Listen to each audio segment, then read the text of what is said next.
right. Hello. It's been many moons since the last time I recorded anything. I'm going to tell you the main problem is I got a camera. I'm like, okay, got to do video content because that's what the people want, which means seeing my fat head, which you will eventually, but I just haven't fine tuned the camera setup. So, whatever. It's been months since I bought the thing, and every time I'll record an episode, and I look, and I'm like, this looks awful. So, I'll get that figured out. But in the meantime, there are things I'd like to discuss. So let's get into an episode together. It has been a little while. So if you're new, and there were only like two of you anyway, my name is Robert Marujo. I'm the editor in chief of Bits and Bytes. I'm also the editor in chief of NintenDojo.com. Both video game news sites. Nintendojo is, you'll never believe this about Nintendo news.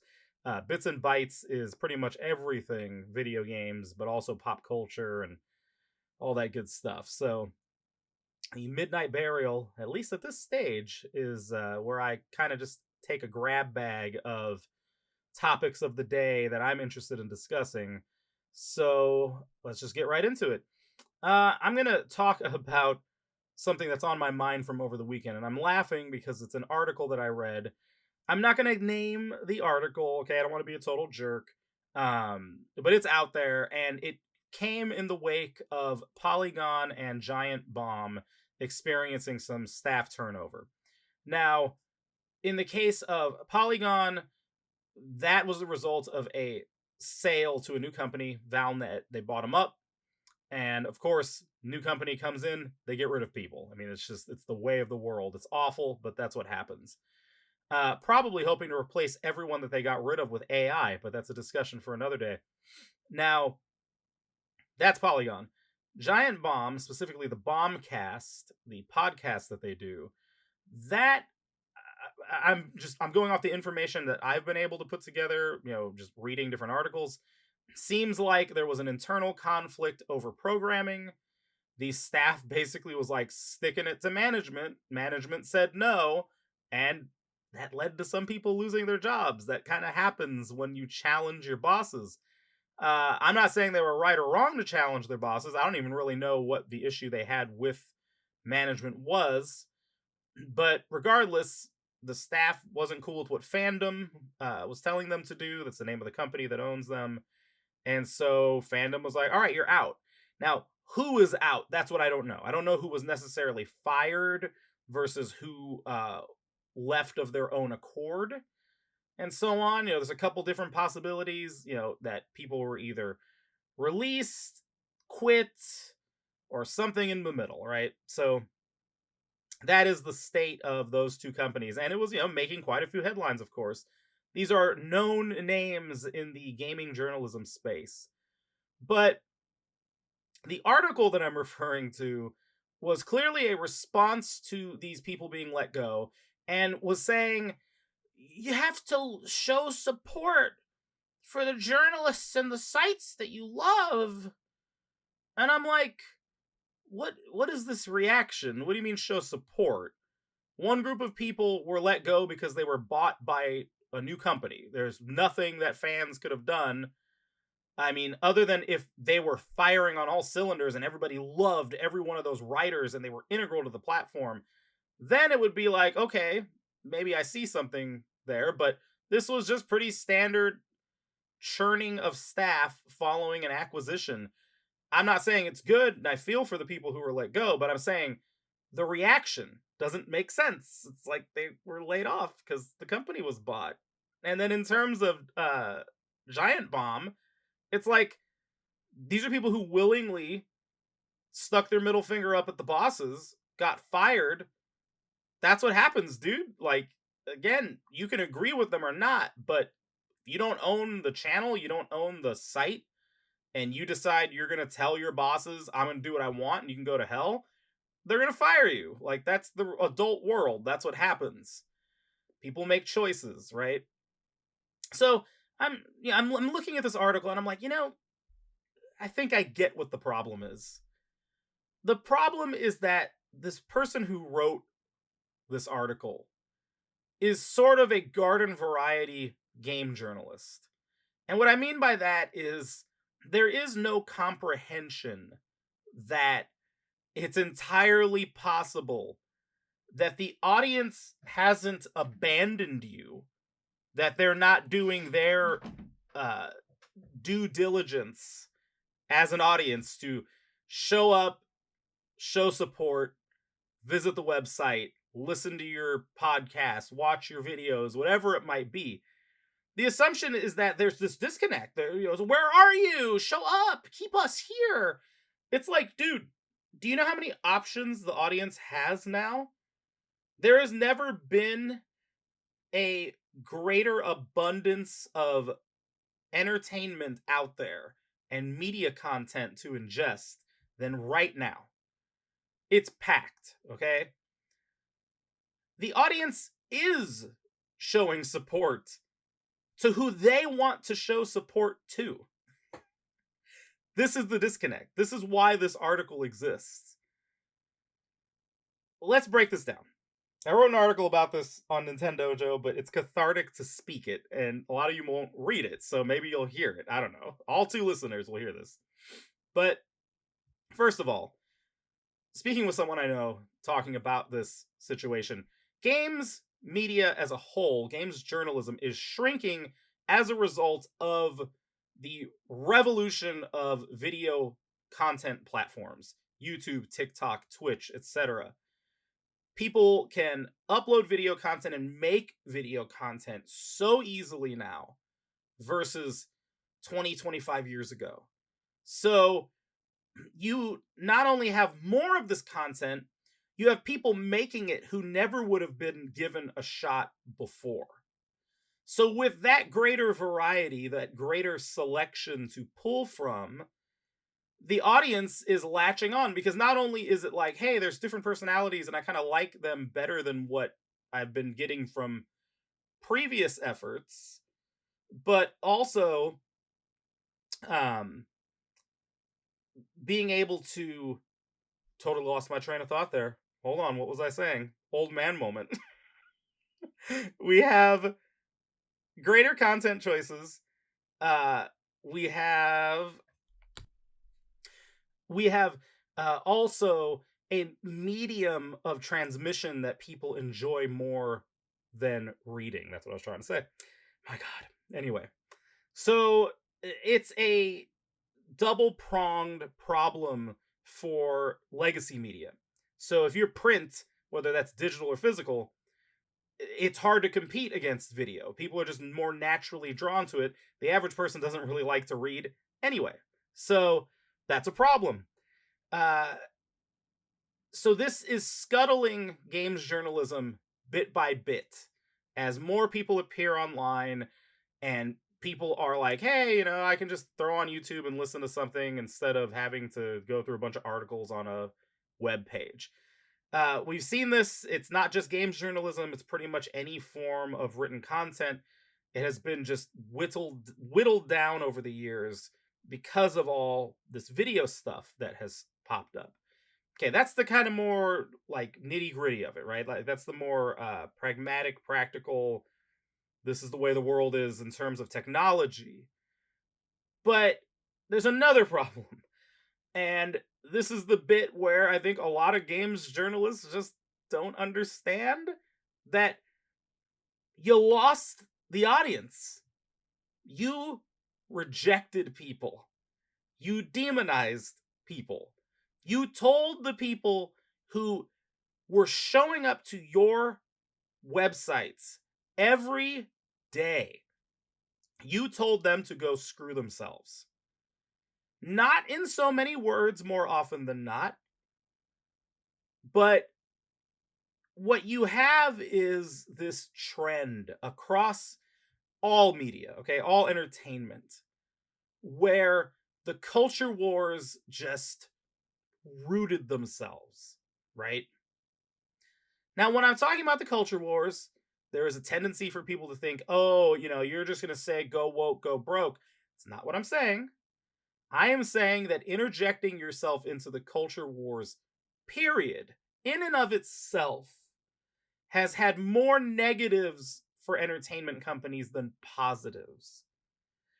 Go back to Kelly Sue DeConnick, that infamous interview she gave where she says, "If you don't like my politics, then don't buy my books." And you know what a lot of comic book readers said? They said, "Okay, fine. That's cool with me. You don't seem to like me.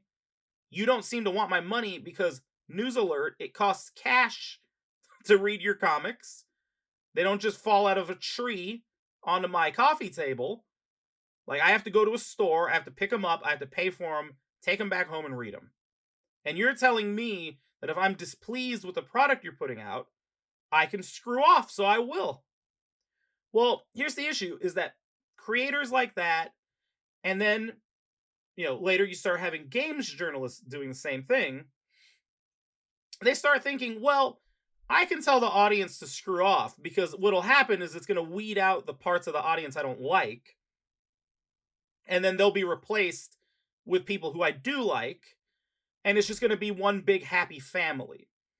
And like, to what end, right? Well, when I talk the culture wars, it's not just the culture wars. I mean, it's social commentary as a whole.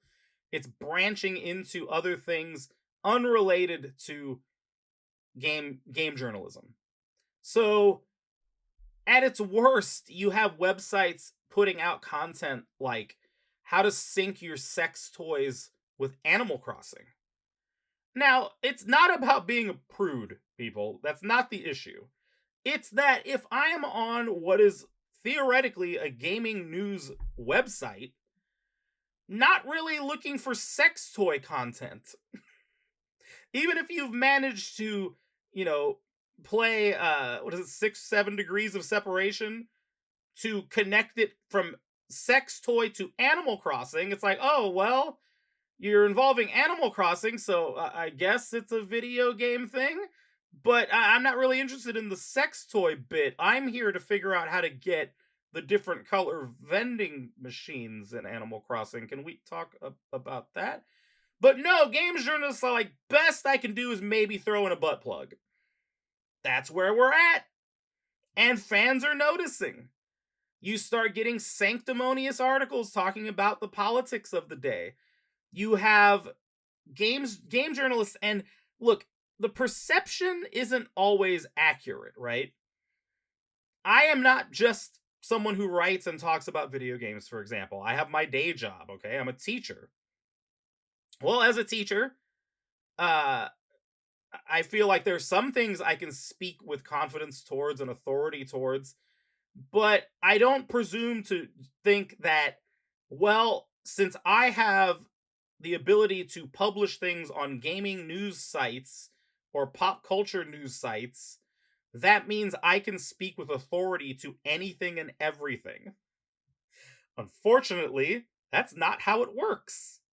Particularly when your audience comes in with the perception, right or wrong, that you're just a gaming person.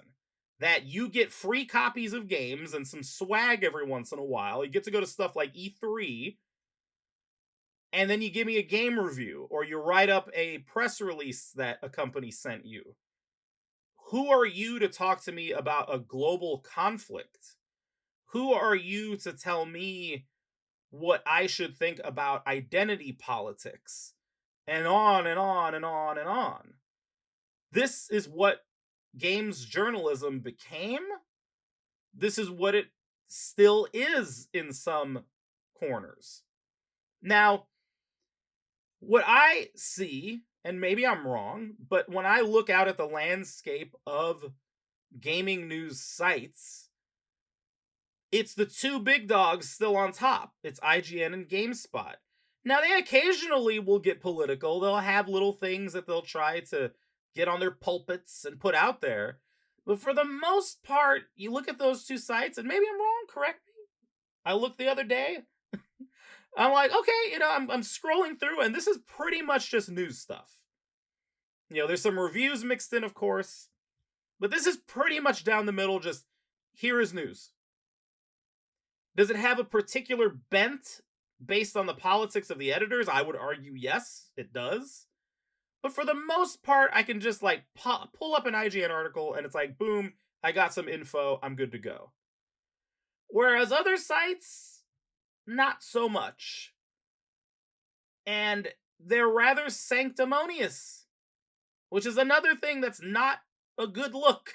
Most people don't like that very much.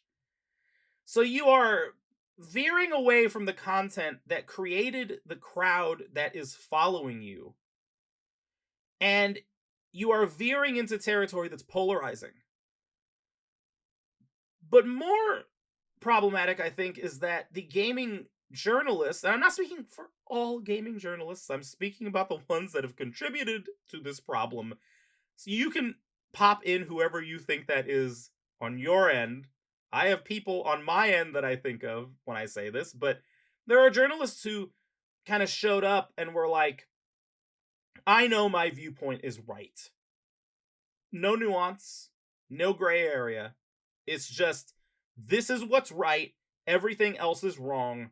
And if you're part of everything else, you are wrong, and I don't want you here. And it's like, okay, you can do that. But you do that, those people will walk. They will go away. And what they found is that they went away and they were not replaced by anybody. There is no audience waiting in the wings for the chuds or whoever it is that you think is an issue. They're not waiting for them to disappear so that they can slide on in and be like, yeah, now I'm part of the party here. I was just waiting for you guys to get rid of all those nasties so that I could finally start showing up every day and hitting refresh on your homepage, for your delightful thoughts on World War III or whatever. World War III, sex toys, and here's where all the dragons are in Breath of the Wild. Like, what are you thinking? Like, that's just not going to work. Now, these alternative outlets that are out there and personalities, there's a lot of them now, right? And we're talking like at the point where you have some that are for different generations now of like young people. There's people that like grew up with PewDiePie, however the hell you say his name, Pokimane. You have people like Nerdrotic. You have people like Hassan. You have all these different personalities. I think so, because my point here is that some of you might be thinking, well, those people don't really play it down the middle all the time. Like Hassan's definitely not down the middle. Nerdrotic's not down the middle. Yes, I get that. My point is that from the outset, you knew what they were about. You can tune into any episode of Gary, which is Nerdrotic, Gary Beekler, and you know what Gary's stances are, and they're consistent from episode to episode of everything that he does and is on. Critical Drinker is another one. You can kind of get a sense of who the man is and what he believes and what he thinks, and that's how it's been from the beginning, and off you go. But you take a publication that's been around since the early 2000s, and it was mostly a certain type of content, and then like 2016 rolls along, 2019, and people are just like off to the races with, I'm going to say whatever I want, I'm going to throw the audience under the bus, and I'm a hero. Like, that's what is happening. And people reacted very, very poorly to it. And I don't know if it's, I do think it's a little bit of delusion. It's thinking, well, if I go and post something on, Twitter, and I get like 10,000 likes, that means everybody thinks I'm right. It's like, no, that means 10,000 clicks were made on the little heart icon.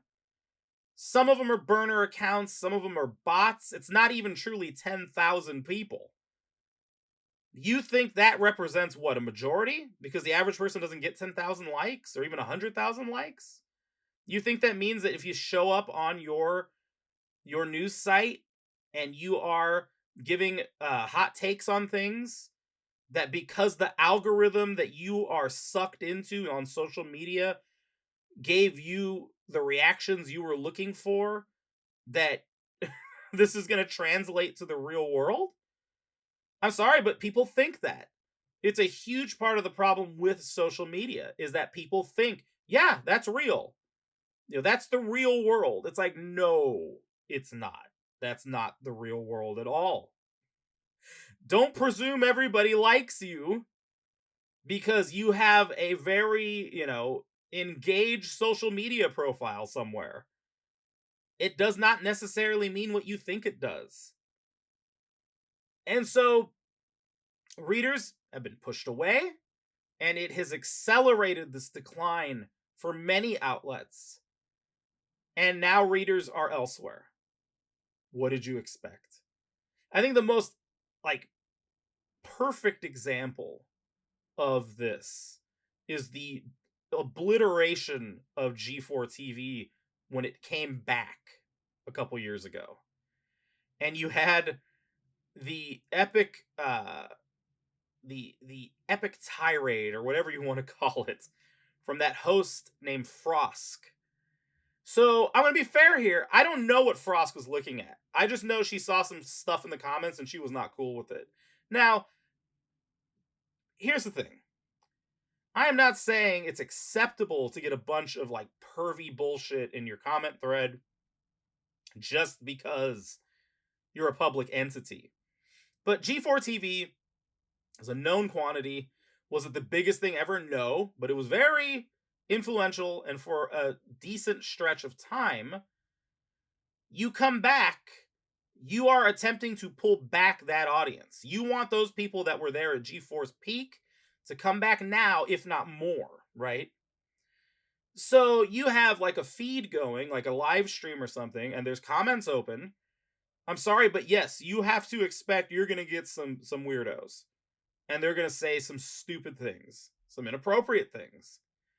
It's on you as either the host or the content moderator or whoever to say what is worth engaging with and what is not. And some jackass saying inappropriate things in the comments thread, it's like mute them, block them, delete their comments, whatever it is. You don't necessarily need to take to the airwaves to deliver a verbal thrashing to everyone that's tuned in, because you had some a-holes in the comments. Now, I don't know the volume of those comments. Maybe it was like every single one was some pervy weird thing. I don't know. I'm inclined, though, to think it probably was not that. And based on Frosk's just general stance on things, I feel like there was just like this mindset of I'm going to wait. I'm going to wait until I get that perfect opportunity to launch into this epic speech that I have. And she did. She called out the audience, basically said what a bunch of randy perverts they are, and how dare you judge me for not being as effable, her words, right, as Morgan Webb and Olivia Munn. So my thoughts when I like heard about this, watched the rant, I'm just like, what are you not getting? You brought back G4 TV. Olivia Munn was deep throating hot dogs on air. This woman was incredibly attractive. She's still a very beautiful woman, but my point is she came on, she was picked partially because not only could she keep up with her co-hosts in terms of being crazy and goofy and having fun and joking, she was also beautiful. I don't know how to break it to you, but that is often how a lot of people attain celebrity, both men and women. All right? If you need proof, watch Spanish language television and you will see what I mean about people being hired for looks. There's a lot of beautiful women on Spanish language television. Spend a couple minutes with Univision, my friends, and thank me for it later. That's a thing, okay? It's a thing that Olivia Munn took advantage of herself. She knew she was beautiful. She played it up. That was part of how she got where she was. Her executives at the station knew that she was a draw because of her beauty. And yeah, the audience is tuning in because it's like, wow, I get to hear people talking about video games, and one of them is really, really pretty. I'm sure there was some ladies in the crowd that like some of the men they saw. Probably not Adam Sessler. Sorry, I don't mean to be a jerk. I'm just joking. Just joking. I'm no prize. Anyway, my point is sex sells. G4 TV knew that once upon a time and they capitalized on it in conjunction with entertaining content. Okay? Now in 2025, I know it's just like impossible to believe, but you can still produce content that utilizes sex appeal in conjunction with just being entertaining too. God forbid you enjoy looking at another human being as part of the deal. So I think it's completely unreasonable to not only be chastising people for that, but to be chastising that audience. It's G4 TV. That's what you guys were. You had attractive women on your network. You had Olivia Munn. Morgan Webb was pretty. Sarah Jean Underwood. These different women who were on the network. Pretty, attractive, sexy, played it up. You don't think that the people tuning in, again, the audience that you sought to reclaim, you don't think that they were showing up thinking, well, I'm gonna talk games and maybe be some hot chicks. I don't know. I can guarantee you that's what some of them were thinking. But here comes Frost to basically tell them all to go fuck themselves because she doesn't like that that's how they think. Now, again, I'm not going to dismiss whatever weird shit she saw in the comments. Bless her, she had to deal with it, and I wouldn't have been happy either, probably. But the reaction wasn't appropriate, I think. And ultimately, if you are mad because you're appealing to an audience that is basically not an audience you ever seem to really want, I don't know what to tell you. And G4 TV imploded shortly thereafter. After she told the audience, I'm not here to be eye candy. None of the women are here to be eye candy for you. If you don't like it, leave. You're all just a bunch of, perverts, basically. Just this holier than thou, puritanical sort of speech. And it's like, I'm not a fool. I get what she was going for. She's basically like, I am more than my body. Women are more than their bodies. We are here as your equals to talk about games and whatever. It's like, okay, that's the new mission statement. I understand that this is what you're trying to do. You just went about it completely wrong. You went about it in the worst way that you could. You did what gaming journalists keep doing. You think you're there to be mommy and daddy to all these people. And you're not. They are essentially your customers. They are not your children. They are not your flock. You are not here as the shepherd to guide them. And if you are, that's what it should be established. That's the relationship you set up, the boundaries from the get-go. And like I said, that's why personalities that are online and are huge right now have the audiences that they do, because from the outset, you knew what they were about. G4 comes in and people are like expecting hot chicks and funny stunts and talking about games. And instead, they have this strange host who's jumping down their throats, telling them all what bigots and perverts they are. Well, have fun in the unemployment line. That's what ended up happening. All these people lost their jobs as the network fell apart. I don't think it even lasted a year. Maybe I'm wrong on that. Maybe it was a year. I just know it didn't last long.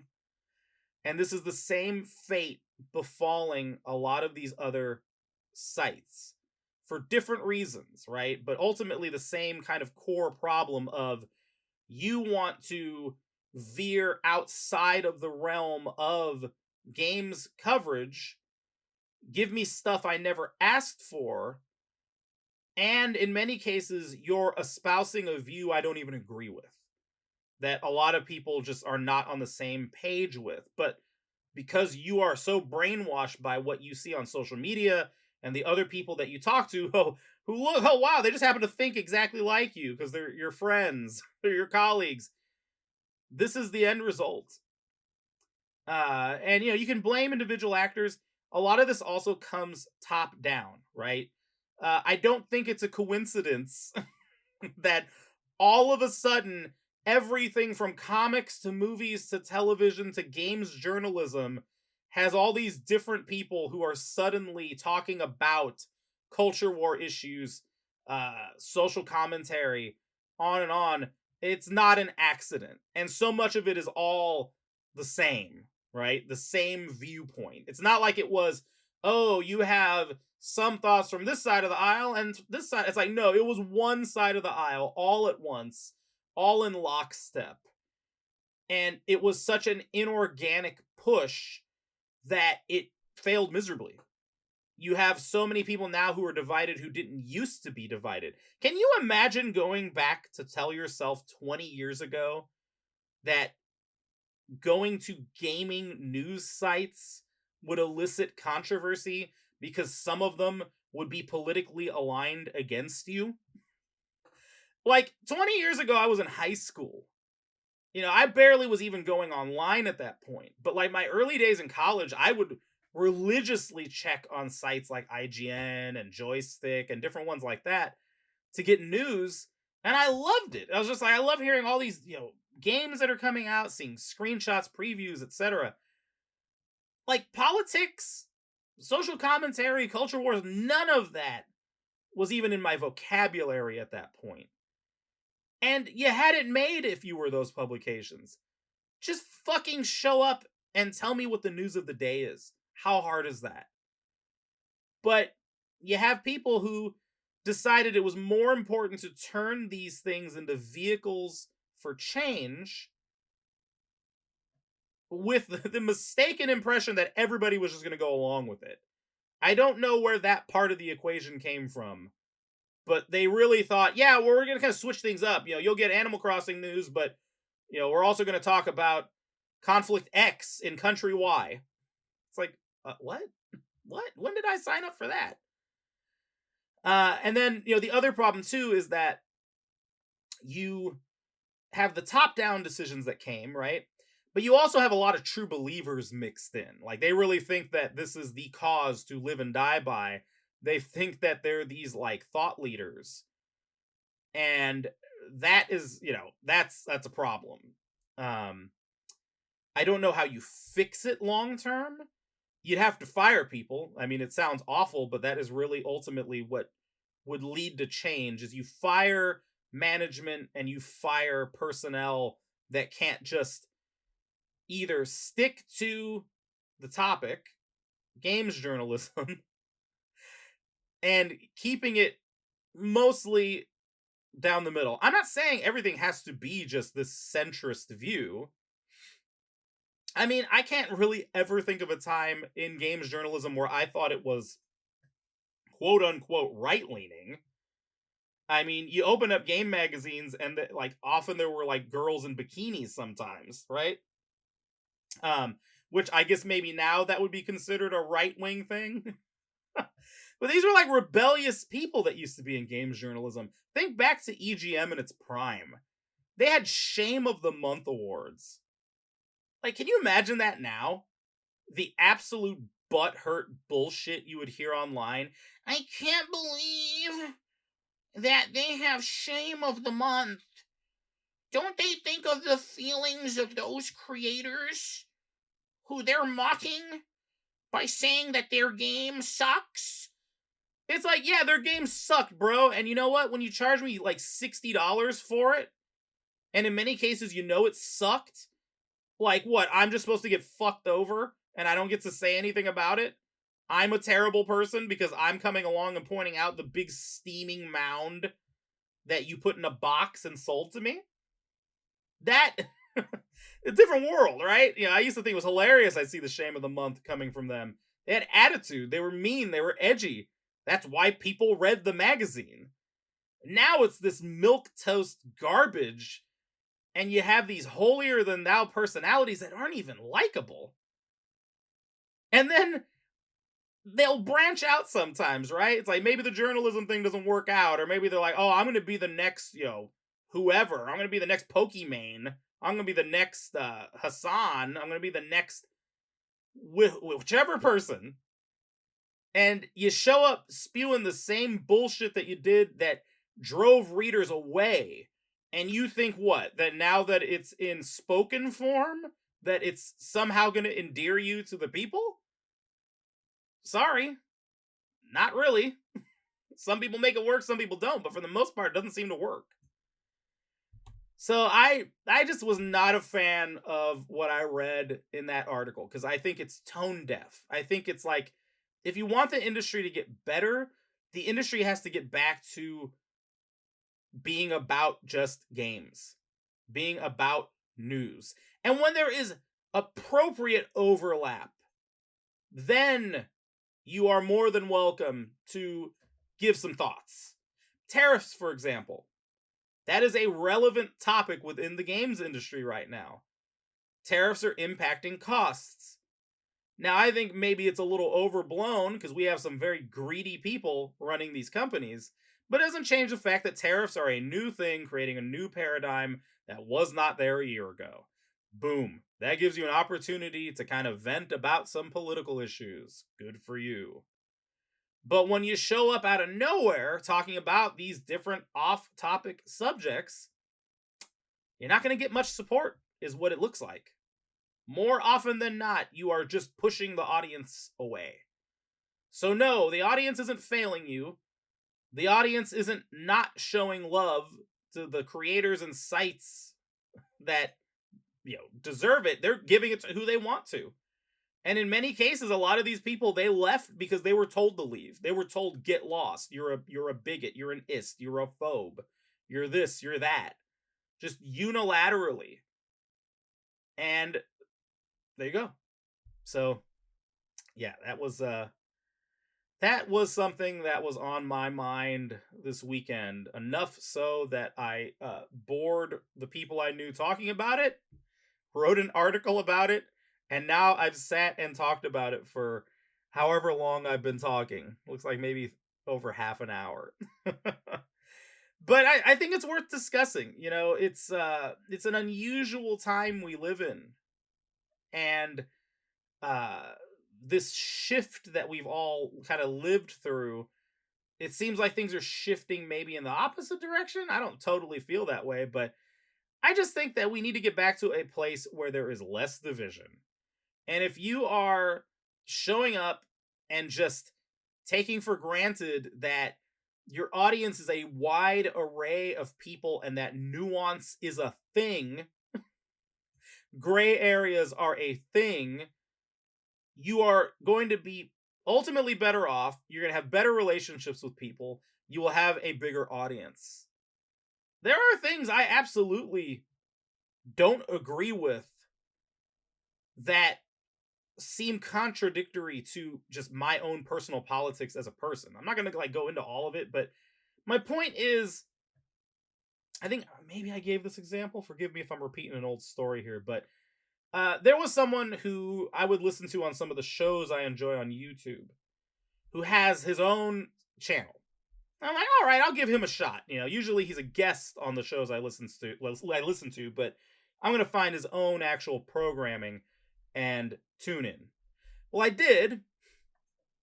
And this guy was saying some wild stuff with his co-host. He was talking about gay people.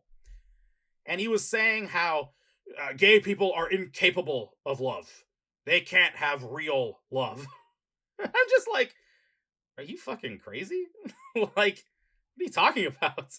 Like, gay people can love each other just as much as heterosexual people. I don't know on what planet you think that's a real thing.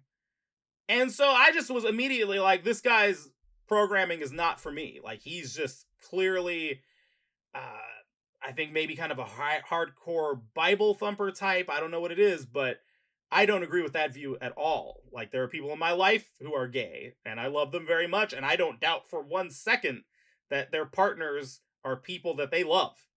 So, not for me. But there are some things that person will talk about where I'm like, okay, he's a little crazy when it comes to that. But that topic, I can see eye to eye with what he is saying. I'm not here as some kind of morality police or thought police or censorship mechanism to say, oh, he has that view and he needs to be shut down, deplatformed, etc., etc., etc. The ideas and thoughts and feelings that people have will ultimately dictate whether or not they win out in the marketplace of ideas, right? You hear that phrase where if people just don't like you, that you'll be rejected. You know, his channel won't get views. Eventually he'll close up shop, or he's talking into the void and nobody really hears what he has to say anyway. But, I don't believe in shutting him down. It's like he has a view I don't agree with.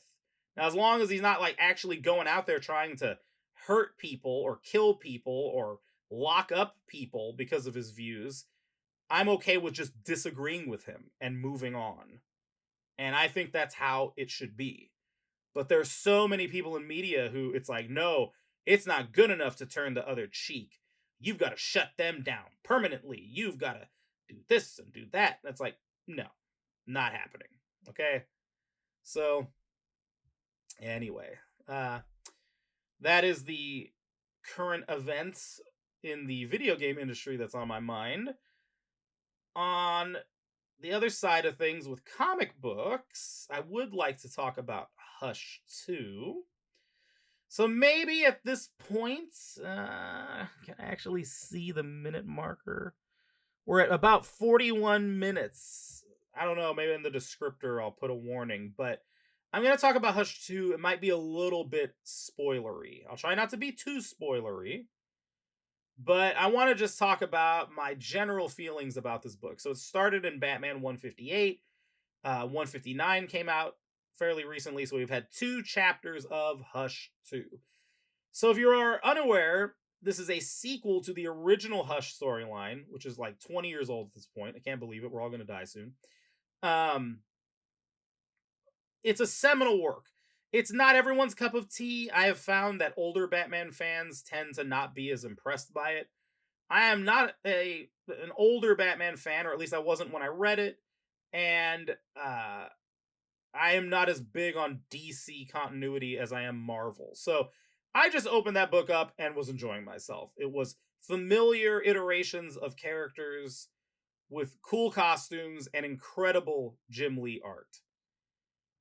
You flash forward to now, and Hush 2 feels like it's just kind of trying to be more of that. Now, if you read Batman up to issue 158, I mean, I don't really feel like there's much continuation from what Chip Zdarsky was doing, right? He had his kind of bland, nothing run come to a close. I don't think he was very happy about it either. But it ended, and here comes Loeb and here comes Lee. Now, my understanding, right or wrong, I don't know if I'm correct, but my understanding is that Batman wasn't selling as well as it could and should be. That's like DC's flagship book. Batman has to be on top. It has to be, if not the bestseller in the industry, it's like top 3. And I guess maybe it wasn't where it needed to be under Zdarsky's watch. So DC turns to the most slam dunk team they could get, which is Jeff Loeb and Jim Lee, because everybody knows them for Hush, and you're giving them Hush 2, guaranteed to bump sales, I'm sure. But it is 20 years later, and here are my thoughts on the story so far. Hush is back, and I don't really know what he's doing. He obviously has some scheme in place. It's referred to as the game. Right from the outset, we have the Joker pulled in, and Hush creates a scenario where Batman is forced to save the Joker's life for like the 1000th time. Now, it's here that there is some redundancy, right? It's Batman having to save Joker. We've seen that a bunch of times. The questions of why do you have to save him? Why can't you just let him die? Bruce's code. Jason shows up in the second issue. Jason being Jason Todd, the Red Hood.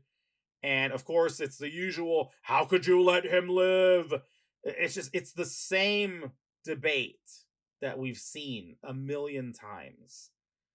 But it has a couple things going for it. I like the way Jeff Loeb writes, usually.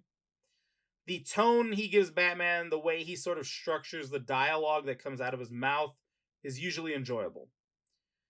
So it's like, I mean, comics are redundant by nature, right? If you've been reading Spider-Man for decades now, how many times has the Green Goblin shown up with some new shtick, but it's still the Green Goblin. It's still some crazy, terrible thing he's trying to do to Peter. We have good guy Norman right now. He will obviously go bad at some point. It is inevitable. I don't care if it's 10 years from now. At some point, Norman will go back to being bad. So we, by the nature of superhero comics, see repetition because we enjoy these things. We enjoy seeing these characters fight. We enjoy seeing the clash between them. But more importantly, it's the reinterpretation of it by different creative teams. You like seeing new voices, new talents take on these old tropes, these old storylines, and refreshing them. So if I'm going to see Jason and Batman fighting over Joker for the 1000th time, it is palatable because it's coming from two great creators, right? So that's kind of how I feel about the plot and the areas where it's a little bit of a retread. In terms of continuity, I straight up hate current continuity, both at Marvel and DC. So if Jeff Loeb is kind of showing up and saying, yeah, I don't really give a fuck about whatever Zdarsky was doing, whatever weird things you've got going on in the Batman world, the only thing that Loeb is incapable of ignoring is that Alfred is dead. There's no Alfred. But otherwise, he's, I swear, it feels like he's just like, I'm just pretending nothing happened since I wrote the original Hush, and here's the next chapter. You know what? Fine. Why not? I say why not because Hush has been in print forever now. It will probably stay in print as long as DC is around, just like stories like Watchmen stay in print. That's a book that sells itself. The art's incredible. It has an approachable storyline. It doesn't really matter where it takes place in the Batman timeline. You will get enjoyment out of it pretty much no matter what, with the exception being that kind of old guard that is like, oh, this is terrible Batman. You got to go back to Denny O'Neil and whatever. Hush 2, they're hoping is just going to be another one of those. They want a second book to go on the shelf that can just be reprinted over and over and over and over and over. So, you know, is it going to break new ground? I don't think it's going to. It's also, it has some issues that the original Hush doesn't. For one thing, Jim Lee's 20 years older. There are artists in this industry that I love. John Romita Jr. is, I used to say Mark Bagley was my favorite artist. I think John Romita Jr. might be my favorite, but it's a close tie between the two of them. Both those men are getting older. And I'm sorry, but you can see it in the art. It is just inescapable, I feel, that as you grow older, as an artist, you just start losing it in certain ways. Either your hand-eye coordination starts to fall apart and the art gets a little shaky, or, and this is what I'm seeing, proportions become a problem. I think it's Andy Kubert that's on Wolverine recently. He did that run within the past few years where there's some interesting drawings of Logan, but like there are plenty where I'm looking and I'm like, why does he have this weird stumpiness going on? Like his limbs are, something's not right. Like you look at the torso and then you look at the lower body and you're like, this is like two bodies put together that don't match. And you know, Kubert's a legend, right? Who's gonna tell him? Same with John Romita Jr. Like, look at the Free Comic Book Day issue that came out, and Shay sitting on the couch. It looks like a little girl. I'm like, who's this little girl that Peter's with? And it's like, oh, that's Shay? Like, no one at an editorial caught that. No one at Marvel editorial looked and said, John, she doesn't look right. She's too small. You've got to make her look more like an adult. Like, I'm almost positive guys like Romita Jr., Bagley, Kubert, these dudes that are just, you know, the royalty of the industry, they are not probably getting checked at all by editorial. The only thing they might tell them is if like a costume is wrong, I would imagine. So, Jim Lee is 90% there, I would argue. He is not as good as he was when he was doing Hush. It's just there's no other way to put it. I don't want to sound like I'm just shitting on the man. There are some really good panels in there. Um, the opening conflict with the Joker in part 1 of Hush 2, where there's the Joker fish in the water, like that was a great shot, right? In the second issue, the double page, the splash shot of Jason with his cracked helmet and Bruce, like that's a pretty good drawing. Like there's some dynamic stuff going on. And Jim Lee at 90% is better than a good chunk of the industry at 100%. But I still see little things that are distracting me. When Silence appears, it's a new character in this arc. That splash of Silence where he's standing and holding the Joker up with one arm or with one hand, right? He's got his arm up in the air. Joker's held up to the sky, and you have like a mountain in the background. I swear that page Jim like phoned in. He's like, I'll let Scott Williams do most of the details here. And he tried, and then Alex Sinclair comes in and is trying to further pick up the pace with pick up the slack with the coloring. But like, look at that drawing. I'm sorry, it's not a very good drawing. And that mountain is distracting because you can tell Jim was like, I don't feel like rendering this damn thing. Here you go. Like, it's so disappointing.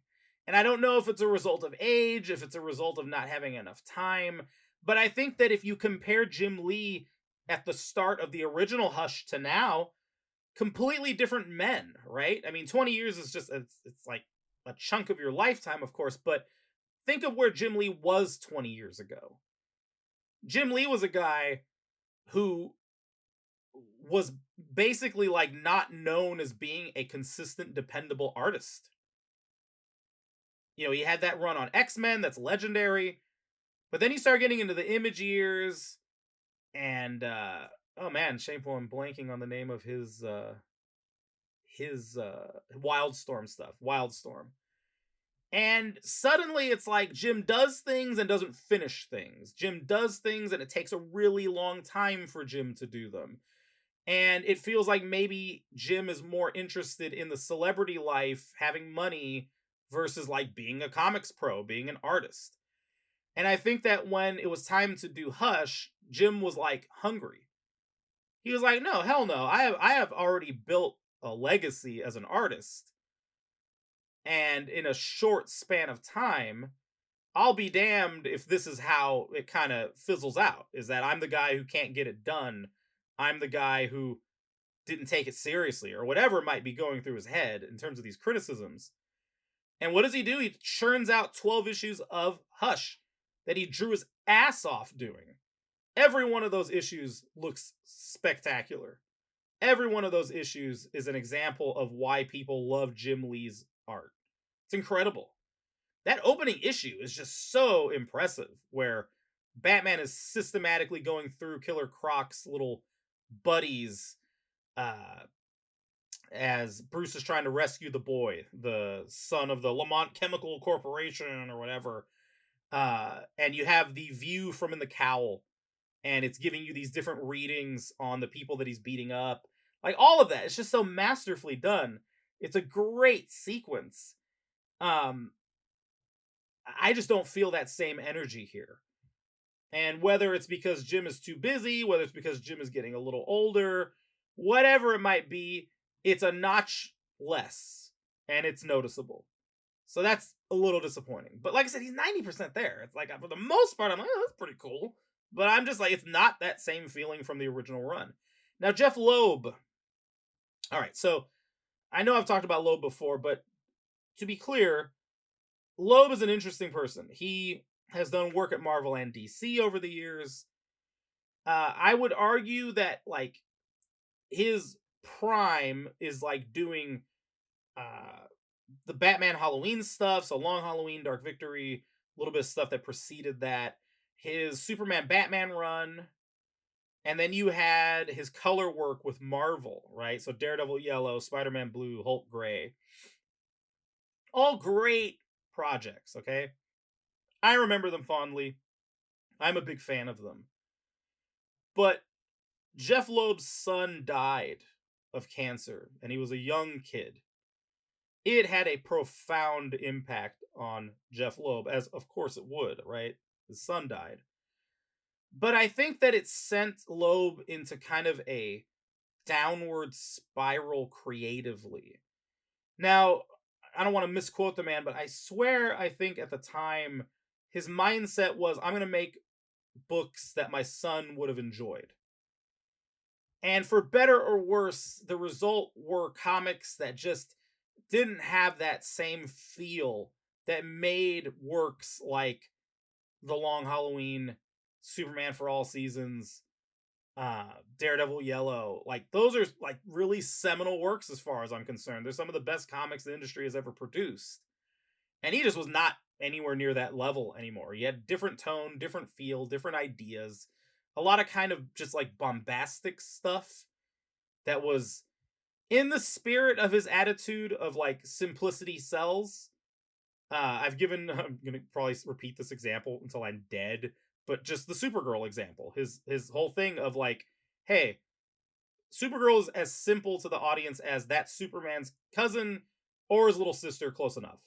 You don't need to go any deeper than that with Supergirl. Keep it understandable and relatable, and the audience buys in. And that's how a lot of his storytelling kind of has worked over the years. But it devolved a little bit to where it's like, hey, wouldn't it be cool if there was a Hulk but he was red? It's like, yeah, there's not a lot more to it. And then the reveal at the end is like, hey, it's actually Thunderbolt Ross. It's like, oh, all right. At least there was some really good Ed McGuinness art along the way. Don't get me started on Ultimatum, right? That train wreck. And Ultimates 3, which is just awful, particularly because those books, it felt like Loeb didn't even really know Ultimate continuity. You know, a lot of characters didn't match how they had been portrayed up to that point. It just felt like this hodgepodge, I'm just going to kind of do stuff. And he was trying his hardest, you know, he did Ultimatum, he did Ultimates 3. There was New Ultimates, I think. Just like a bunch of different books. And there were some things during that period that were okay. I actually kind of liked what he was doing with Ultimate X. And I also was I thought that first little run of Nova was kind of cool too. The Sam Alexander Nova. But for the most part, I just feel like Loeb started to check out and wasn't doing his best work. Now, right before he transitioned to doing Marvel Television, we got books like Catwoman When in Rome. I think Captain America White might have been sort of around that time. Those are books that I think are better from that period of his career. But then he transitions to Marvel TV, and we're not really seeing any comics from Loeb, right? Now he's back. And it's been like, you know, years for him to kind of, I think, process his grief and, you know, do his best to kind of move on. New grief comes in the loss of Tim Sale, right? As a longtime collaborator. Like, you think of Jeff Loeb, you think of Tim Sale. Like, those two just go together. It's probably blasphemous to say, but it's like, I think of Jack Kirby, Stan Lee. There's certain pairings, right? I think of Jeff Loeb and Tim Sale. So to lose Tim, I'm sure, was also something that was really, really hard for him. So we have the last Halloween going on concurrently with Hush 2. I need to catch up on it though. So maybe next episode I'll talk about how that series is going. It has some great art. It's feeling Long Halloween-ish, but in the way that Hush 2 is feeling like Hush, I worry that Loeb is kind of just aping himself at this point. Because we're 2 issues in and there's no real sense of what the mystery is. Whereas with the original Hush, it was laying the groundwork pretty quickly in terms of like, hey, there's this mystery villain, who is Hush? And that kind of central mystery at the core of that story. Something's lacking here with Hush 2. But I mean, I'm engaged. I want to see the next issue. I went to my comic shop and told them, you need to pull Batman for me. Like, I was just going through luck, basically, to pick up the last of the Zdarsky stuff. I was like, if it's on the shelf, I'll get it. If it's not, oh well. But like Hush 2, I was like, oh no, nope, nope, nope. I want it. Get every month, pull it for me. And I'm paying attention to the release calendar because I'm like, I want to know, like, when's it coming out? I'm gonna go get that next issue. So uh it's weird. It's like I'm being critical of the book, but also like I am enjoying it. I am wanting to read what's next. So yeah, I think that Wes in Thinking Critical is being a little too harsh on it. He also said something about Absolute Batman that I just was like, are you serious right now? So Absolute Batman, that's another discussion. Probably won't do it tonight. But uh that book, it's pretty good, okay? I have some problems with it. I will discuss that again, future episode. But Wes is talking about Marcos Martin or Martine, not sure, one of the two. I'm gonna say Marcos Martin for simplicity's sake. He's talking about Marcos Martin's art and is shitting on it. It's the fill-in issues with Mr. Freeze. I'm just like, I'm sorry, Marcos Martin is a talent, dude. Like, this guy is an incredible artist. What are you talking about? He's like, oh, you can't bring in a guy like this. Like, talking about him like he's some schlub.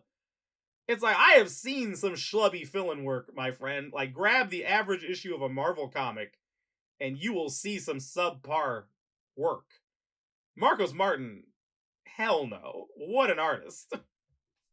Give me a break. Uh anyway, so Hush 2. I guess the long and short of it is go read it. I mean, honestly, what else are you going to read at this point?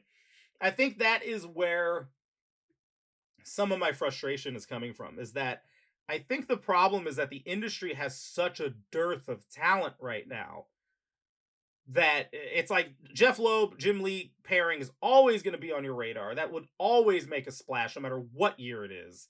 But in 2025, when you've got like Jackson, Kelly Jackson, Lansing, those two, like the guys over at Marvel, it's like those guys had, that seems like they're gone now, but like they had regular work. You're just like, why? This is the best you can do? And honestly, flip open the comics right now. There are so many names where I'm just like, I don't know who you are, which isn't always a bad thing, right? Nobody knew who the hell Brian Michael Bendis was back in the day, or Mark Miller. But like, it's a bunch of no names. And not only are they no names, I'm sorry, but they're not good writers. They just aren't. I can grab fill-in books from the 80s and 90s and 2000s where it's not the A team. It's like the B or even C team. And the quality is 1,000 times better than what you're getting on flagship books, monthly books, not even limited series. It's like amateur hour. I don't know why the industry has fallen so low. Well, actually, I do have some ideas. Another episode, right? But it's shameful where we're at. They don't want to pay anyone. They are scraping by on, frankly, artistic talent, is what I think. You have a lot of people who are sticking around who are like still great artists. I'm nitpicking over people like John Romita Jr., but I think John is still producing some good work. I think you have guys like Kubert, you have Romita, and McGinnis is still kicking around. Jim Lee is back. You have a lot of people. Humberto Ramos, man, I'm so disappointed. I don't like Ryan North's Fantastic Four. He sucks. Like, sometimes the stories are okay, but for the most part, I don't like him. He reeks of modern day. He's just, we don't need anyone like him near the book. But he's still here. He's doing the new #1 that's coming.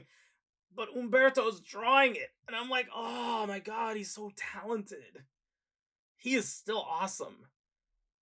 I kind of want to pick up issue 1. I might.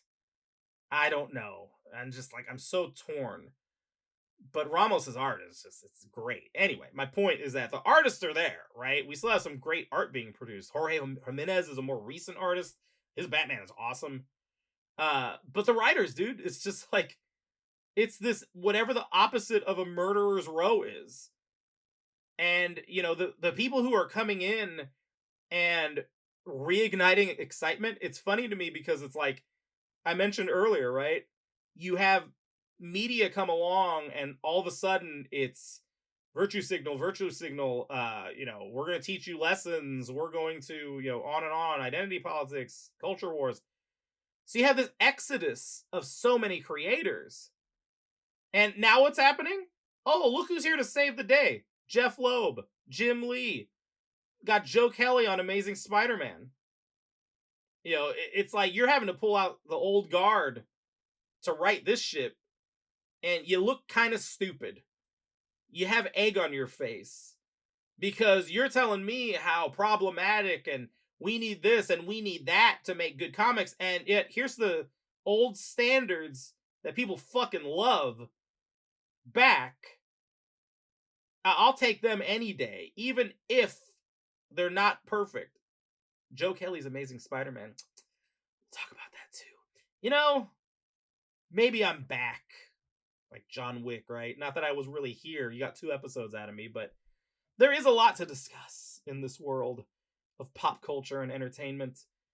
And I have quite a few thoughts on some of the current runs going on. So we'll see. I'm thinking of expanding a bit. Like, this long form talk is fun, but maybe I'll start doing shorter review pieces for people. I gotta figure out how I'm gonna do it, but maybe I'll start giving you some video, audio reviews of comics. I'll see how it goes.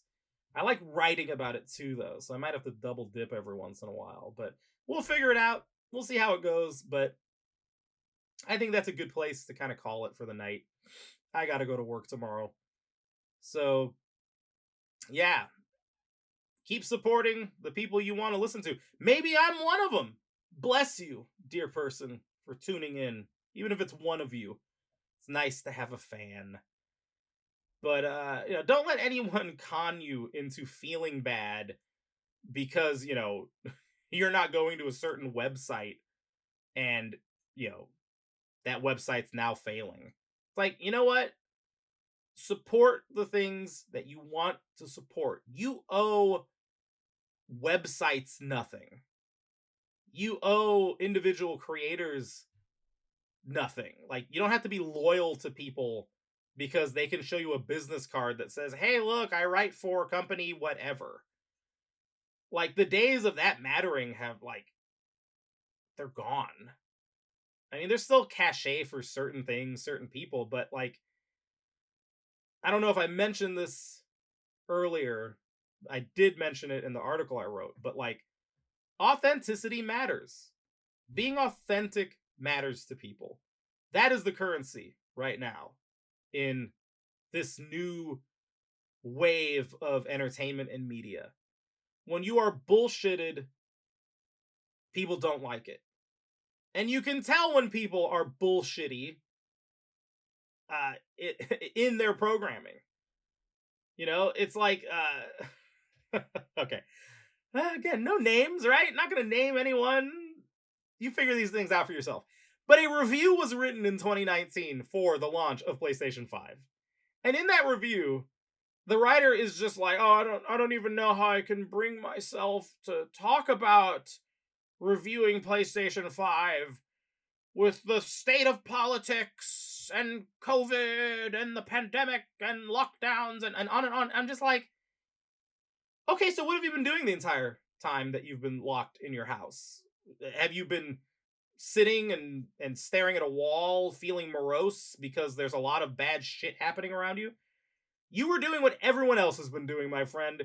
You're watching old movies, you're microwaving food, you are playing video games, you are just trying to stay occupied because someone told you you couldn't leave your house, and that's what we all just did. Like, you weren't thinking any of these things during any other self-indulgent moment of lockdown. And it's not like you should feel bad because you were doing those things. That's what we as a society were told that's what we had to do.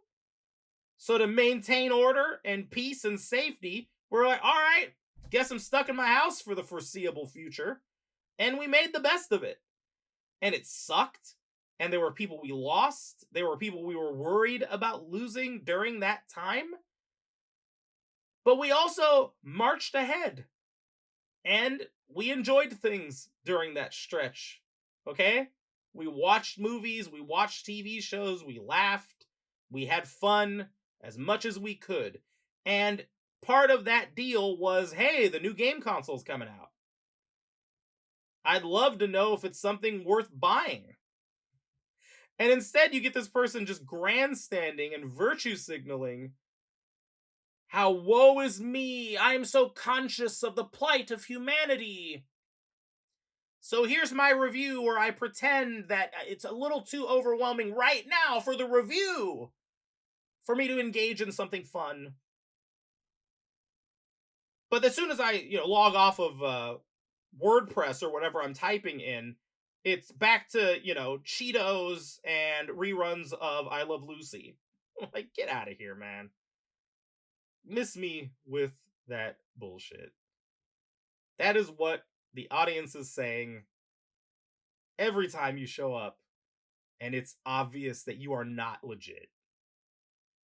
And you don't even have to be like super duper legit. You don't need to be as transparent as a sheet of glass. We've all got our public facing personas.